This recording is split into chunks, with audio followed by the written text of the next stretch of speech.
Welcome to This Explainer. If you've been scrolling through the news lately and seeing all these alarming alerts about an egg salmonella outbreak, you're probably wondering, wait, how worried should I be about my breakfast? Well, you are definitely in the right place. Today, we're going to completely unpack the science, look at some fascinating history, and get into the cold, hard facts you need to keep yourself and your family safe. Okay, let's quickly run through our roadmap for today. We'll start with number 1, the 2026 Salmonella outbreak. Then we'll move to 2, how eggs get infected. After that, we'll take a look back at 3, the 1988 egg controversy, understand 4, the British lion mark, cover 5, recognizing the symptoms, and finally end with 6, keeping your family safe. All right, section 1, the 2026 Salmonella outbreak, unpacking the UKHSI data. 207. Now that's not just a random statistic. That is the confirmed number of Salmonella Enteritidis cases recorded between August 2025 and August 2026. So we're not just talking about a handful of isolated stomach bugs here. Thanks to whole genome sequencing, health investigators actually linked all of these cases to a single cluster, which tragically resulted in 1 death. And since the vast majority of these cases were reported in 2026, it's a very active, heavily monitored public health situation right now. When we look at where this is happening geographically, the impacts are pretty concentrated. London is the hardest hit region with 47 cases, followed closely by Yorkshire and Humber with 38. If you've been following the fantastic coverage over at Londoner.news, you already know this is a highly localized concern. But I really want to draw your attention to that hospital admission rate, 38%. That means nearly 4 in 10 people affected fell severely ill, with a couple of cases even escalating to life-threatening bloodstream infections.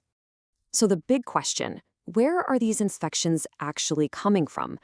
Well, the strong signal points away from those typical supermarket cartons you buy and directly towards imported eggs used in food businesses outside the home. Case interviews revealed that 83% of affected people reported eating food prepared outside of their homes right before they got sick. Multiple independent cases were traced straight back to specific food businesses serving egg dishes. But the good news for the home chef? There is absolutely no identified link to UK-produced eggs or poultry right now. Which brings us to Section 2, how eggs get infected, the biology of contamination. Okay, so there are 2 main biological pathways for an egg to get infected, external and internal. On the one hand, Salmonella can just get onto the outside of the shell if the egg touches bird droppings after it's laid. Simple enough. But the other pathway is much more insidious. Contamination can actually happen inside the hen before the shell is even fully formed. This is a real game changer to understand because it means you can't just wash an infected egg and assume it's safe. The bacteria is literally baked in. And we have to remember, behind all these data points are real people. The ages in this outbreak range from literal newborns up to 90 years old. The median age might be 30, but this bacteria is a disproportionately huge threat to specific, vulnerable folks. For a generally healthy adult, you're usually looking at a nasty, short-lived bug. But for children under 5, adults over 65, or anyone with a weakened immune system, Salmonella can easily cross into the bloodstream and cause some very serious, life-threatening complications.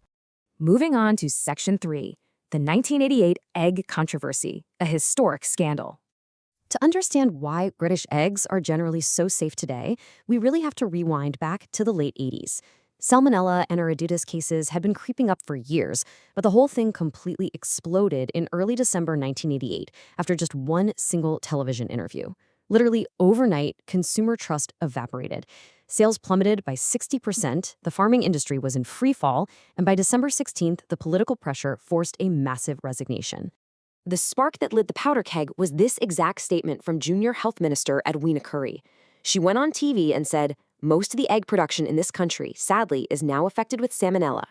Now, she later tried to backtrack, saying she misspoke and meant to say much of the egg-producing flocks, but it didn't matter. The damage was done. The public just completely stopped buying eggs.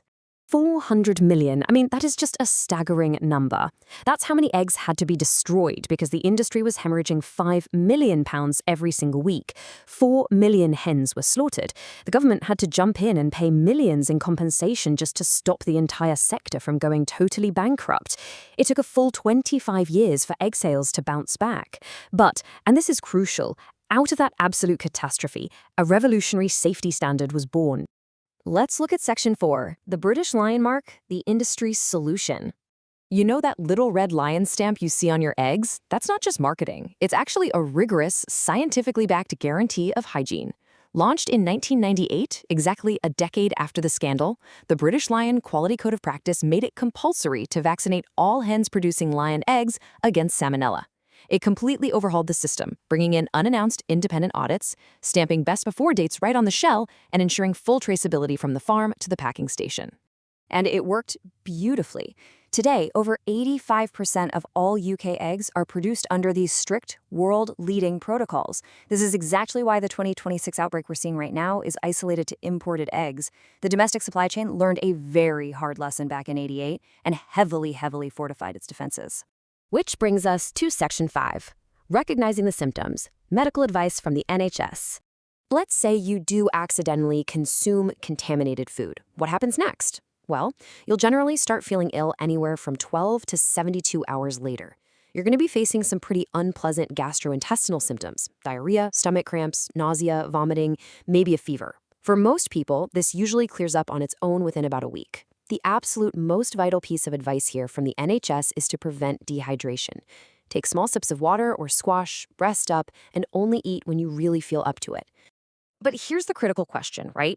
While most people just recover at home, you need to know exactly when a mild case crosses the line into a serious medical emergency. When do you actually need to pick up the phone? These are the red flags you absolutely must watch out for.